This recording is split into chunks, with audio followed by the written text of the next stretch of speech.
Aujourd'hui, nous allons faire une conférence sur les 1607 heures qui vont s'appliquer au 1er janvier 2022 pour tout le monde, ainsi que la suppression des congés exceptionnels. Donc on va voir ce que c'est et on fera bien la différence entre pas mal de choses. Et donc je vais vous présenter le texte de base. Donc comme j'avais affiché là, déjà en 2009, l'ensemble des syndicats de la fonction publique avaient voté contre cette loi de la transformation de la fonction publique. Alors, par chance, j'étais présent ce jour de la séance au niveau du Conseil commun pour cette loi de la transformation publique. Donc ça a fini à minuit, je m'en souviens très bien. Et bon, malgré tous les amendements que tous les syndicats avaient faits, personne n'avait voté pour cette loi. Et Dieu sait que cette loi aujourd'hui, elle nous fait payer pas mal de choses. Et là, c'est une des premières conséquences sur la suppression des congés à partir du 1er janvier 2022 pour les communes et au 1er janvier 2023 pour les autres structures, tout ce qui sera CU, PCI, ainsi de suite. Donc,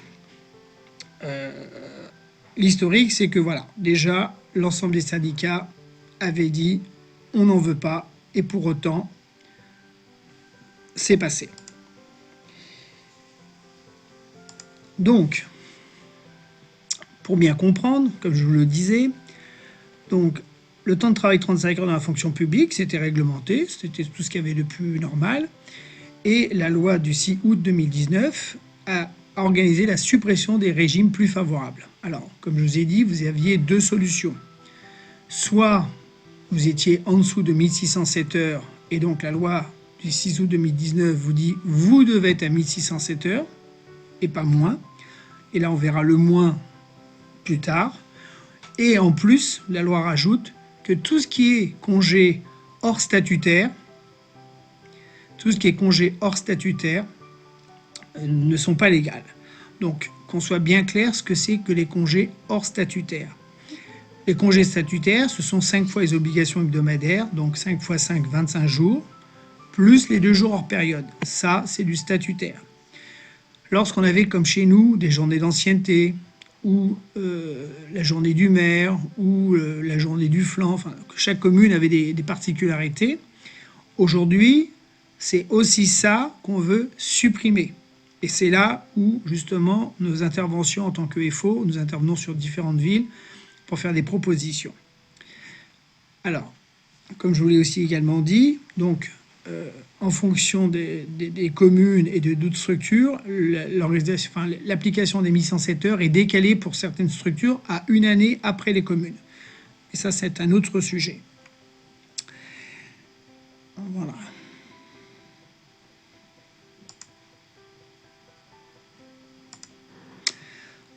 Donc, concernant... Attendez, là j'ai un petit problème.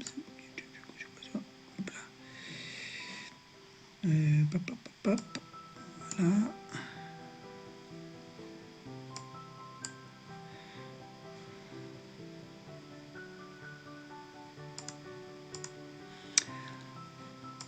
Donc, comme je vous rappelle, donc c'est bien la loi du 6 août 2019. Donc là, je vous ai mis l'article 47, qui précise bien les dispositions pour les collectivités territoriales et pour les autres établissements. Et on dit bien que, ayant maintenu un régime de mise en place antérieur à la publication de la loi 2001, d'une disposition d'un délai d'1 an à compter du renouvellement des instances délibératives. Donc, quand les maires ont été élus, ils avaient 1 an après leur élection pour installer le nouveau régime. Donc, c'est ce qui s'est passé. Donc, avec le document que vous avez sous les yeux. C'est une chose.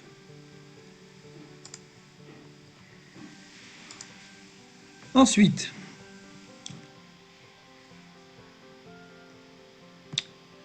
on va rester un petit peu basique sur les 1607 heures pour que les choses soient bien claires pour tout le monde. On parle de la journée de solidarité, et que les choses soient bien claires.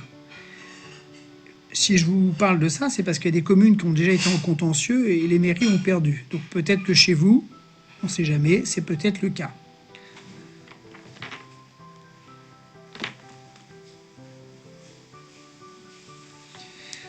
Et la problématique que vous allez peut-être rencontrer, que personne n'a fait attention, c'est que vous faites 1607 heures. on est tous d'accord. Mais lorsqu'on fait 1607 heures, ça veut dire qu'on a déjà notre journée de solidarité qui est faite.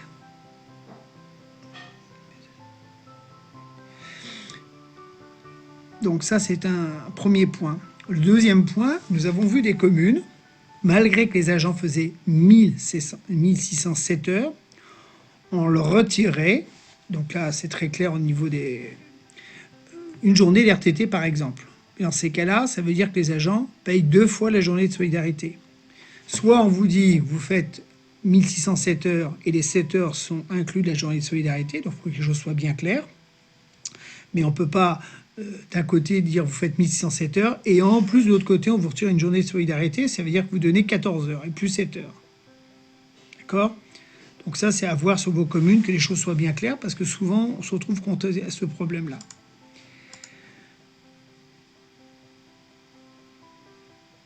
D'accord, ça c'était bon.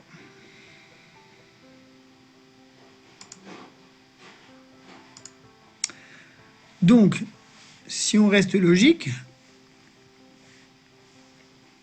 sur la journée de solidarité, bon, je ne reviendrai pas dessus. Par contre, je vais revenir sur les journées de fractionnement. Et ça, c'est super important. Aujourd'hui, on peut le dire haut et fort, et ça, personne ne dira le contraire, c'est que personne ne fera 1607 heures. C'est pas possible. Tout simplement, puisque les jours de fractionnement se déduisent directement des 1607 heures. Alors, les journées de fractionnement, je pense que vous les avez dans votre ville, vous y faites attention.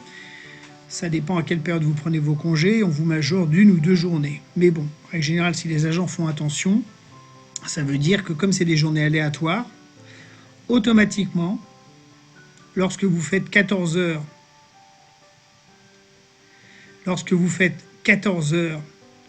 sur les 2 journées de solidarité,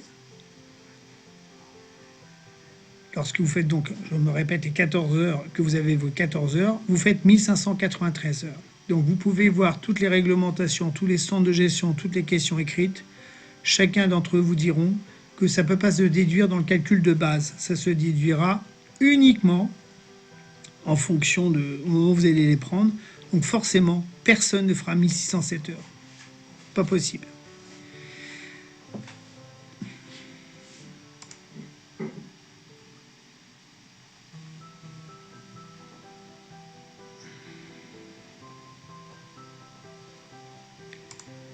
Est-ce qu'à ce niveau-là, vous avez des questions que moi ou mes collègues pourront répondre, puisqu'ils sont aussi en ligne comme moi?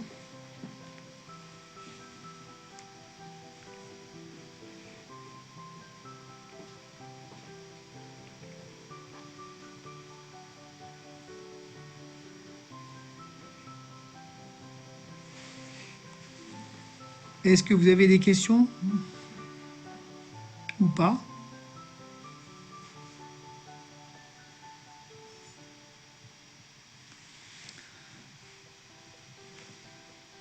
Donc nous allons continuer maintenant sur ce qu'on appelle les suggestions particulières. Alors il a fallu qu'on parle des 1607 heures pour découvrir, j'ai l'impression, les suggestions particulières. Or, lorsque le décret est sorti sur la loi de la transformation, enfin, sur les 1607 heures, donc c'était quand même en 2001, on parlait déjà des suggestions particulières que je vous ai listées là. Et lorsque vous rentrez dans les conditions des suggestions particulières, et là on va parler à peu près des services qui peuvent y rentrer, donc vous voyez que pour rentrer dans les suggestions particulières, il y a certains critères, comme travail de nuit, travail le dimanche, travail en horaire décalé, travail en équipe, modulation importante des cycles de travail ou de travaux pénibles ou dangereux. Alors il faut rentrer dans ces critères pour justement descendre légalement en dessous des 1607 heures. Alors, attendez, il y a peut-être un problème de flou, alors je vais peut-être le régler. Parce que on va essuyer la caméra si certains ont un problème de flou. Est-ce que c'est mieux?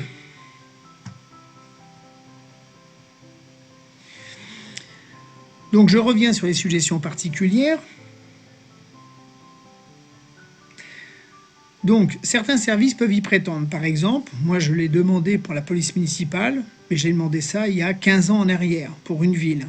Alors, police municipale, c'est vrai que j'avais 2 temps de travail différents, puisque j'avais les gens qui travaillaient de jour et les PM qui travaillaient de nuit. Et forcément, ceux de jour et ceux de nuit n'avaient pas les mêmes sujétions particulières. Et forcément, il y avait un décalage entre les deux, entre les deux équipes. Donc ça, il rentre dans des suggestions particulières au vu des critères. On pourrait dire que les maîtres nageurs rentrent également dans les critères. On pourrait se poser la question pour les animateurs avec les vacances et tout ce que vous voulez. Enfin, après, l'idée, c'est que quand même chacun puisse voir quel service rentre dans ces critères-là, mais ne faisons pas comme j'ai déjà vu en demandant ce que tous les services rentrent dans les suggestions particulières. Le préfet, il n'est pas fou, la ministre, elle n'est pas folle. Tout le monde ne peut pas avoir les suggestions particulières. Alors, il y a d'autres critères, mais qui ne sont pas quantifiable au niveau de diminution de temps de travail, c'est la pénibilité du travail. Ça, c'est encore autre chose. Mais officiellement, je n'ai rien vu. Oui, d'accord. J'entends Nora dire les séjours aussi. Oui, les séjours peuvent rentrer en ligne de compte. Mais voilà, aujourd'hui, si vous jouez sur les suggestions particulières, bah, il faut y aller sur des pincettes parce que tout le monde ne pourra pas y rentrer. Ça fera forcément des jaloux, mais c'est comme ça. Moi-même, je suis en négociation sur 2 services sur ma ville pour les suggestions particulières et j'ai bon espoir d'y arriver. Par exemple, moi, j'ai un service des sports avec toutes les contraintes horaires, le décalage, le travail tard le soir. Il n'y a aucune raison que les suggestions particulières ne soient pas accordées. Donc, on nous a demandé on nous fait une réforme sur le temps de travail avec la suppression des congés. Bah maintenant, on va devenir aussi pointilleux que pour obtenir le maximum de choses pour pas que les collègues soient lésés. Ok ? Avez-vous des questions sur les suggestions particulières?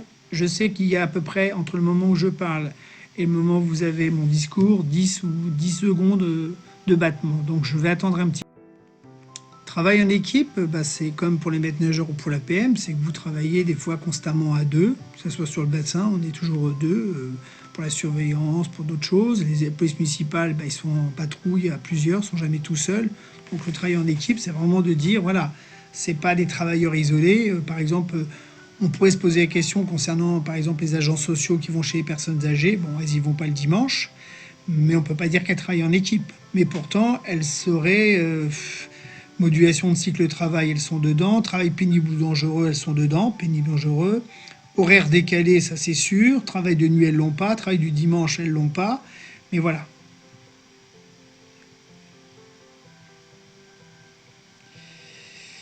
Voilà. Donc, pour répondre à la question sur travail en équipe.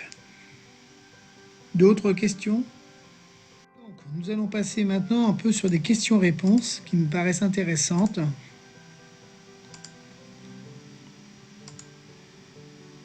Alors, petite question-réponse. Quelles sont les solutions pour requalifier les jours de congé sans base légale aux agents à temps non complet? Alors, ce qu'on va dire sur les agents à temps non complet comme les agents complets, ça sera la même chose. Enfin, ça sera la même chose. Il y aura une variante, mais c'est sûr que quelqu'un qui a temps non complet, dans l'exemple, bah forcément, pour qu'il ait des RTT, il faut déjà qu'il travaille au-delà de 35 heures. Mais s'il a temps non complet, c'est pas possible.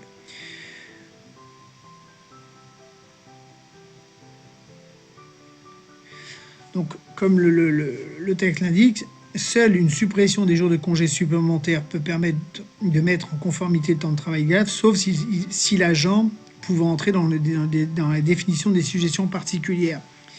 C'est sûr que si l'agent est à temps non complet et que les suggestions particulières devaient s'appliquer, forcément, il serait à moins de 1607 heures. Donc, dans ces cas-là, ça serait à revoir. Alors, ensuite, on peut dire qu'il y a d'autres leviers pour compenser la rénovation des régimes indemnitaires, comme ce soit aussi les conditions de travail. Ça, on le verra un peu plus tard. Mais aujourd'hui, les communes auraient tendance à partir sur des mutuelles ou des prévoyances. Et voilà, c'est des choix qui nous proposent. Ce n'est pas forcément le choix des agents, Mais c'est vrai que les suggestions particulières, c'est une façon d'attaquer cette réforme-là, mais ce n'est pas que cette possibilité-là. Donc les propositions FO, je vais vous en soumettre quelques-unes. Par exemple, sur FO, vous voyez,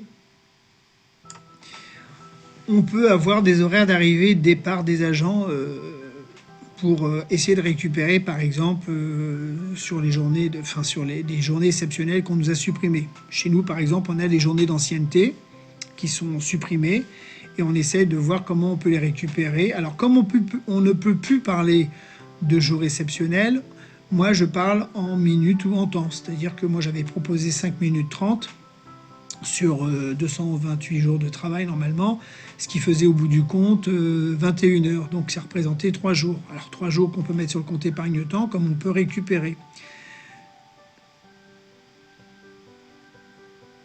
Alors, Dominique, qu'est-ce que le travail en équipe? Je l'ai dit tout à l'heure, c'est beaucoup de gens qui travaillent à 2 ou à 3, mais généralement à 2, comme la police municipale, les éducateurs sportifs, pourquoi pas les animateurs. Donc c'est vraiment un travail d'équipe. C'est pas ce qu'on appelle les travailleurs isolés. Je reviens sur les propositions FO. Aujourd'hui, il faut aussi regarder dans les services le temps d'habillage et déshabillage. Comme ça peut faire sourire, mais vous prenez par exemple les cantines. Si elles commencent à 8h30, c'est sur le site en tenue. Ça veut dire qu'elles arrivent. Oui, le pôle culturel peut aussi avoir des horaires décalés le samedi, le dimanche, c'est vrai. Je réponds aussi à poil à gratter. Il pourrait rentrer aussi dans les suggestions particulières. Il faudrait les proposer, voir et étudier la situation, mais vous pourriez proposer éventuellement les suggestions particulières. Donc sur le temps d'habillage et déshabillage, on a la même chose pour la police municipale. En fin de compte, on s'aperçoit que beaucoup d'agents font déjà du temps supplémentaire et pour autant, on n'était pas trop regardant puisqu'on avait, on pourrait dire, des contreparties. Mais là, le temps de déshabillage et déshabillage, moi j'ai commencé à le comptabiliser. Par agent, ça va entre 10 et 15 minutes dans la journée. C'est quand même pas rien. Le trajet durant le temps de travail. Alors, qu'on soit bien clair, vous prenez par exemple les agents sociaux sur une ville. Alors il y a des villes, par exemple, qui n'ont toujours pas compris qu'un agent social qui part de chez une personne pour aller chez une autre personne, c'est du temps de travail. Alors soit on fait attention d'attribuer les personnes âgées assez près pour éviter que l'agent ait à marcher, parce que tous les agents ne se déplacent pas forcément en voiture. Ça c'est un fait. Soit certains se déplacent à pied. Et là, justement, ça serait intéressant de voir tous les agents qui doivent se déplacer à pied sur leur temps de travail, que ça rentre bien en ligne de compte et qu'on en tient compte pour ça. Les suggestions particulières, on en a déjà parlé.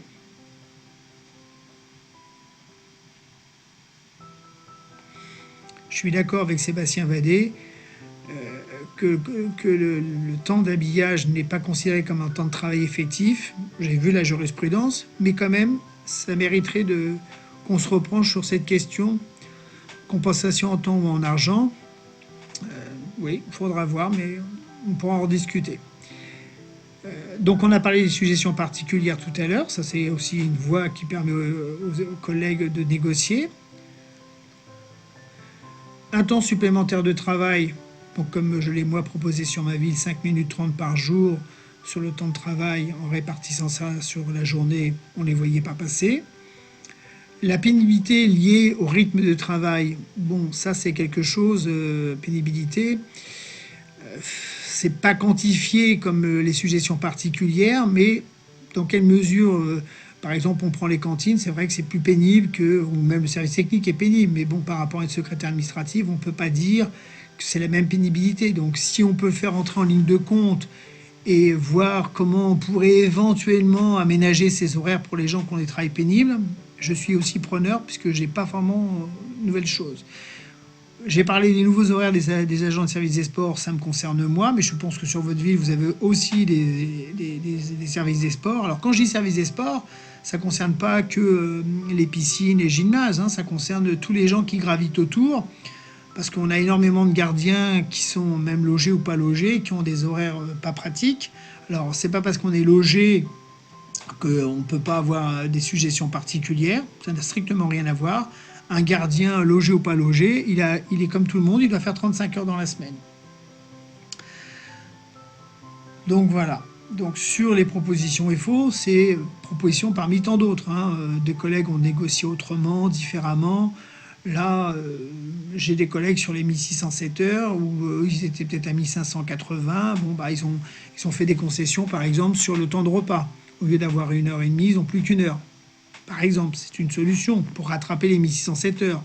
Là, je suis plus dans les propositions de dire on est à 1607 heures, on nous supprime des jours de congé, comment je peux faire pour en récupérer dans le futur?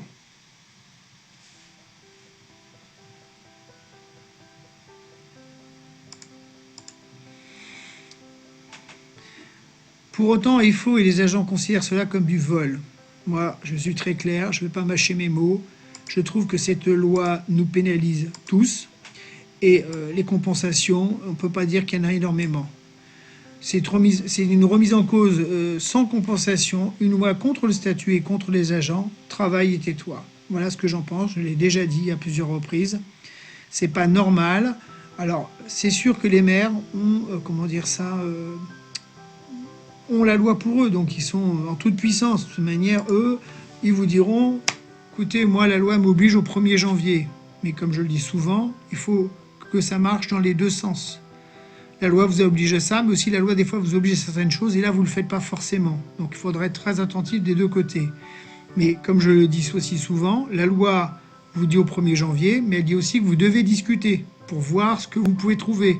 Alors aujourd'hui, il y a des situations sur toute la France, je les connais à peu près, que ce soit chez nous ou d'autres syndicats. Certains font l'immobilisme, mais de toute manière, c'est pas l'immobilisme qui va faire que les choses vont changer. Au 1er janvier 2022, on a eu assez de remarques de la ministre de la fonction publique et des préfets qui ont des ordres bien précis. Lorsqu'ils vont demander les délibérations, je vais vous dire que toutes les délibérations qui ne seront pas conformes, alors j'ai vu des maires dire on ne changera rien, donc c'est des maires PCF, c'est pas un problème, on ne changera rien, on n'est pas d'accord. Enfin, il y a quand même une loi qui a été votée. En temps et en heure, il aurait fallu se mobiliser, cette loi de transformation de la fonction publique, et des autres cochonneries, il y en a plein derrière. Mais forcément, ça va s'appliquer. Enfin, je me fais aucun souci. Autant que si on faisait un parallèle avec le RIV7, ça devait s'appliquer déjà il y a 1 an. Il y a encore des communes qui vont le rentrer que maintenant.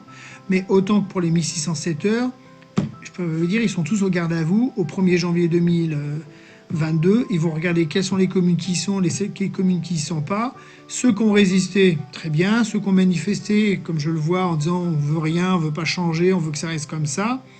Ah, ils peuvent le croire, ils ont pu faire une semaine, 15 jours, 1 mois de grève.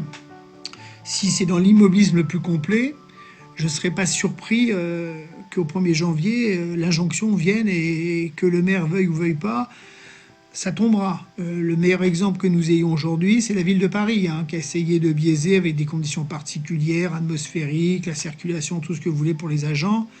L'ETA les a déboutés et malgré ça, la mairesse de Paris ne veut pas bouger sa position. Mais au 1er janvier 2022, à mon avis, je ne serais pas surpris que les agents, ça sera appliqué comme ça devait être appliqué. Donc, travaillons en amont, comme nous on fait sur nos villes où il y a des syndicats FO, pour essayer de voir où est-ce qu'on peut récupérer des jours ou les suggestions particulières. Mais comme je l'ai dit, ça ne peut pas concerner tout le monde. Mais déjà, moi, personnellement, je trouve ça injuste que des agents perdent des congés exceptionnels et qu'on n'arrive pas à les compenser d'une autre manière. Alors c'est sûr qu'on vous dit, les congés exceptionnels ne doivent pas être compensés. À ce moment-là, ne parlons plus en congés exceptionnels. Nous avons, par exemple, à la ville de Versailles, les agents, je crois, font 10 minutes de plus pour avoir une compensation des congés qui ont été supprimés justement à cause de cette loi. Donc comme quoi, lorsqu'on veut, on peut, mais si on veut pas, il n'y a pas de souci. On dit, non, la loi ceci, la loi cela. Oui, mais la loi vous permet quand même de discuter, de négocier. Alors la grande tendance que les maires ont actuellement, c'est de proposer les mutuelles. Alors je veux bien qu'on me propose les mutuelles. Moi-même, j'ai déjà été en entretien. Et lorsqu'on me dit, par exemple, qu'on va participer à hauteur de 50% sur la mutuelle et 20% sur la prévoyance, oui, c'est ce que disent les textes. Jusqu'à là, il n'y a aucun souci. Et comme je le dis souvent, je lui dis, mais 50% de quoi? Et 20% de quoi? Parce qu'aujourd'hui, il n'y a rien dans les textes de la fonction publique territoriale qui donne un barème, quoi que ce soit. Alors, soit il y a une négociation avec la ville et dire 50%, c'est à hauteur de 40 euros. Ça se négocie. Mais je ne pense pas que les mairies vont s'engager en ça. Par contre, ce qu'on sait, c'est qu'au 1er janvier 2022, à l'État, c'est 15 euros direct sur les mutuelles. Alors, tout le monde ne pourra pas y prétendre, parce que si vous regardez bien qui peut y prétendre et qui peut ne pas y prétendre, et je pense que pour la fonction publique, ça sera exactement la même chose. Donc, tout ça pour vous dire que quand on vous parle mutuelle ou maintien de salaire, bah, soyez très vigilants, parce que on pourrait, entre parenthèses, nous endormir sans qu'on ne voie rien. Et par principe, je suis un petit peu méfiant. Et je ne crois pas du tout que ce soit une bonne solution que de négocier un maintien de salaire. Les agences qui demandent, ce n'est pas un maintien de salaire, ils n'ont pas attendu. De toute manière, pour la fonction publique territoriale, en 2026, ça devient obligatoire. Et en 2025, c'est un pourcentage plus important. Donc, on n'est pas quelques années près et on n'en est pas là. Aujourd'hui, c'est perdre des congés. Ça, pour moi, c'est plus important et plus grave. Parce que, voilà, aujourd'hui, si on n'a que 27 jours de congé alors qu'on en avait 30 ou 35, c'était des acquis, c'est des choses... Je prends un exemple toujours sur ma propre ville. Comme je l'ai déjà écrit à mon maire, j'ai dit, monsieur le maire, aujourd'hui, vous pénalisez l'ensemble des agents. Puisque aujourd'hui, on avait des journées d'ancienneté. Alors, aujourd'hui, certains ne rentraient pas dans les critères, mais dans quelques années, ils rentraient dans les critères. Donc, on a fait un calcul. La moyenne, c'est 2 jours et demi par agent qu'on perd. C'est quand même pas rien. Donc aujourd'hui, il ne veut rien entendre et j'ai même fait rappeler que les agents ont quand même été recrutés avec ces conditions-là à l'époque. Alors c'est sûr que je l'entends régulièrement. Oui, mais là, j'étais pas là avant. Oui, mais moi aussi, j'étais pas là aussi avant. Tout le monde peut dire ça. Sauf qu'à un moment, bon voilà, il faut faire aussi attention à tous ces agents-là. Donc, vous voyez que travail et tais-toi, c'est un petit peu ce qui nous pend au nez et c'est pas ce qu'on voudrait. Voilà, voilà. Alors, là, j'aimerais, je ne sais pas si vous êtes au même niveau que moi, parce que moi, le temps que je parle, le temps que vous avez la vidéo, je vais vous diffuser une petite vidéo. Elle date d'il y a quelques jours. Et cette vidéo, alors, on s'en fout un peu de la personne qui présente, entre parenthèses, son programme politique. Mais c'est surtout ce qu'il va dire, enfin, moi qui ne m'inquiète pas, parce que je sais que tout le monde est sur la même longueur d'onde. Mais là, il l'a annoncé aux 20h. Donc, je vais vous passer cette petite vidéo. On en discutera après. Parce que je sais très bien que dans certaines villes, même moi, je l'ai proposé. Par exemple, nous, on est à 37h30. J'ai proposé de passer à 38h, comme j'ai proposé de faire 35 heures sur 4 jours. Enfin, j'ai fait différentes propositions. Mais une chose que j'ai toujours dit, mais pas d'aujourd'hui, c'est que les RTT, c'est volatile. D'accord ? Aujourd'hui, nous avons la loi de transformation de la fonction publique qui dit quelque chose de bien précis, qui dit, voilà, au 1er janvier, tout le monde a 1607 heures. Comme je dis, demain, il peut y avoir la loi de transformation bis 2, et puis demain, on peut vous dire, tout le monde a 35 heures, ou tout le monde a 37 ou à 38 heures, parce qu'on peut revenir sur le temps de travail, c'est pas interdit, et il n'y a plus d'RTT. Donc de négocier des RTT supplémentaires au vu de ce qui se passe, plutôt que des minutes ou des récupérations qui permettraient de les conserver, c'est quand même deux choses complètement différentes. Donc je vais vous passer la vidéo, et on en discute après. Un petit peu. Bonsoir, Thierry Bertrand. Bonsoir. Depuis 1962, l'élection présidentielle, c'est la rencontre entre un homme ou une femme et le peuple français. Vous allez avoir ce soir 5 minutes pour nous convaincre, pour convaincre les Français que vous êtes cet homme. On pourrait comparer cela à un entretien d'embauche, même si le poste est un peu particulier. Et une autre mesure sur le travail, c'est que l'on sorte définitivement des 35 heures, que l'on puisse vraiment gagner plus en travaillant plus, en augmentant la durée du travail au sein de chaque entreprise. Je pensais qu'il y aurait un plus grand écart.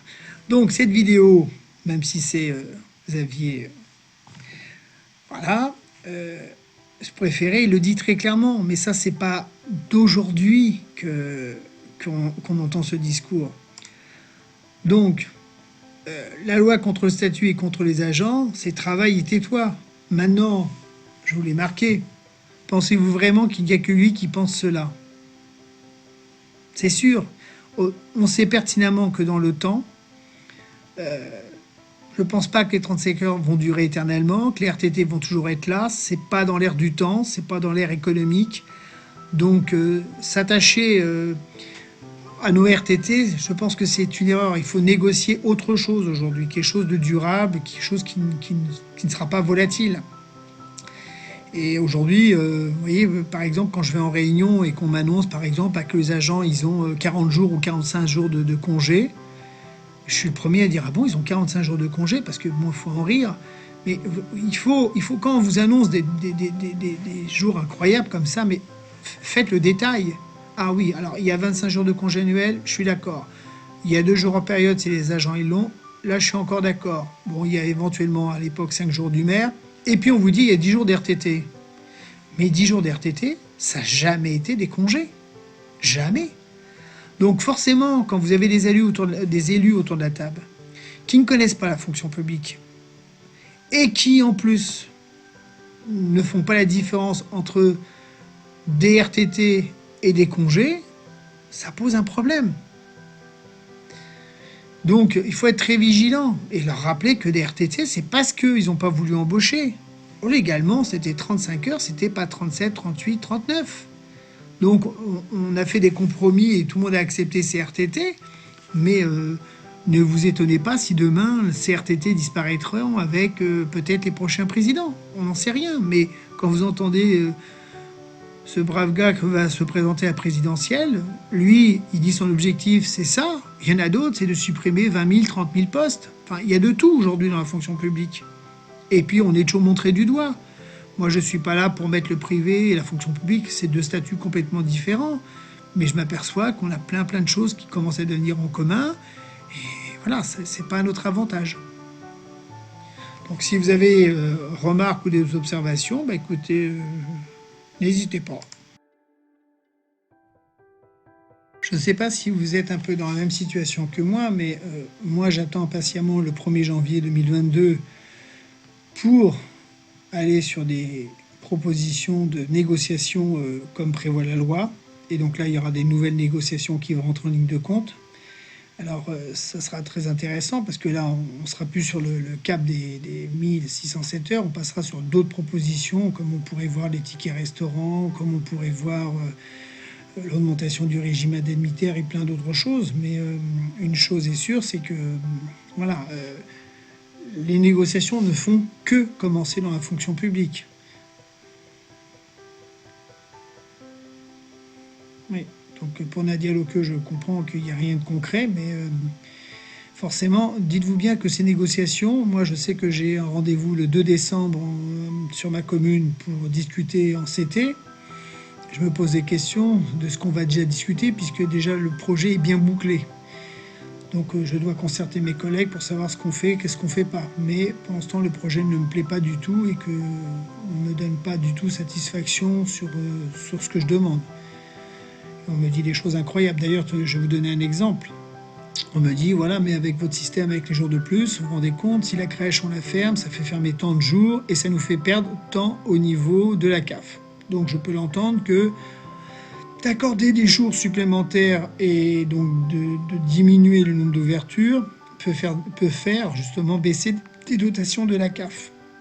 Donc dernièrement, j'ai tout simplement proposé de dire, bah, écoutez, compenser à hauteur de 3 jours sur l'IFSE les agents qui n'auront pas forcément leurs 3 jours.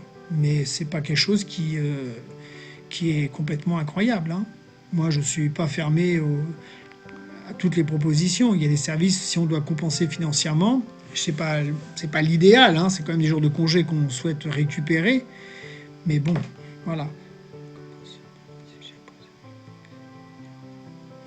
Oui, ça, je suis sûr qu'ils ont déjà prévu leur plaquette. Maintenant, moi, depuis le mois de juin, pour répondre à Nadia, j'ai déjà eu 3, voire 4 réunions de concertation. 3 syndicales, une en CT pour expliquer le projet. Et au mois de décembre, on doit nous présenter ficelé avec nos propositions, mais qui sont pas retenues, je le sais. Donc ça veut dire que si c'est ficelé et qu'on ne vous a pas concerté, Excusez-moi, moi j'entends parler de dialogue social au niveau de l'État, donc le dialogue social il se fait à tous les niveaux, c'est pas seulement au niveau de l'État et rien au niveau des mairies. Donc après voilà, moi excusez-moi, si on me propose un projet ficelé et qu'on m'a pas concerté, autant que j'aille même pas en CT pour pas donner le quitus, au moins la première fois, quitte après y aller la deuxième fois pour leur dire bah écoutez on vous donne un avis défavorable. Au moins les agents sauront que si vous n'êtes pas venu la première fois et qu'il y a un report, bah, vous expliquerez le pourquoi du comment. Après, je connais des endroits où on me dit c'est difficile de ne pas y aller parce qu'en même temps ils mettent le reset et que le reset les agents l'attendent et vont le toucher, mais comme on a mis les deux sujets en même temps, c'est compliqué. J'entends aussi ça.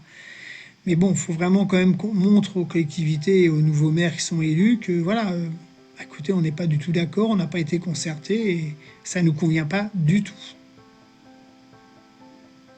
Voilà, voilà. Bah écoutez, il est 20h49.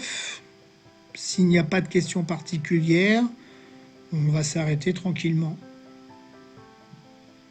Vous me dites ce que vous en pensez. Et puis s'il faut que je coupe, eh ben je coupe.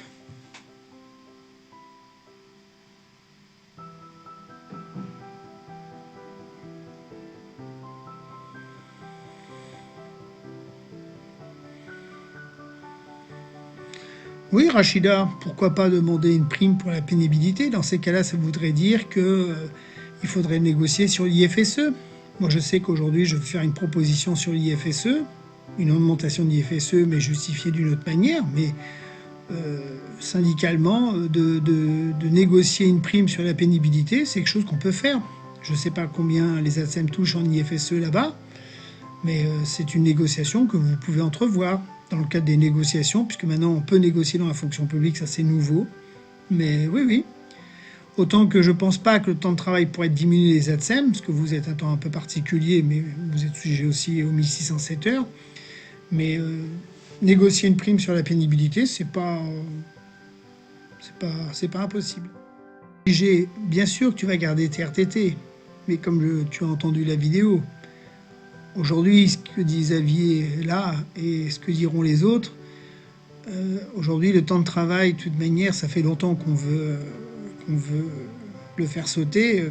Je ne serais pas étonné, en fonction du nouveau gouvernement, que les choses s'accélèrent sur le temps de travail.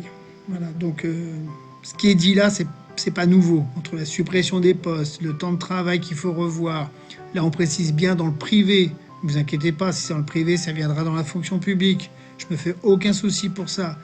Donc préférez, si la réforme des 1607 heures et les jours de congé supprimés, c'est uniquement un rattrapage sur des RTT, c'est volatile, je le rappelle, les RTT. Aujourd'hui, vous les avez, demain, vous les avez plus. Et si tous vos jours de congé exceptionnels, vous les avez mis dedans, eh ben, à long terme, je ne suis pas certain qu'on va les conserver. Je suis sceptique.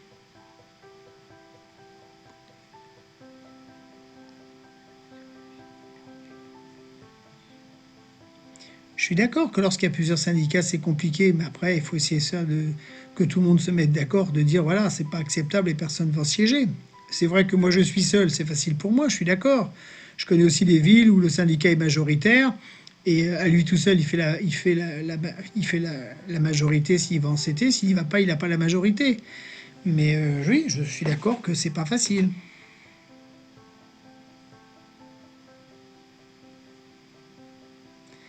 Après, sur les villes, voilà. Est-ce qu'il y a des intersyndicales qui se feront?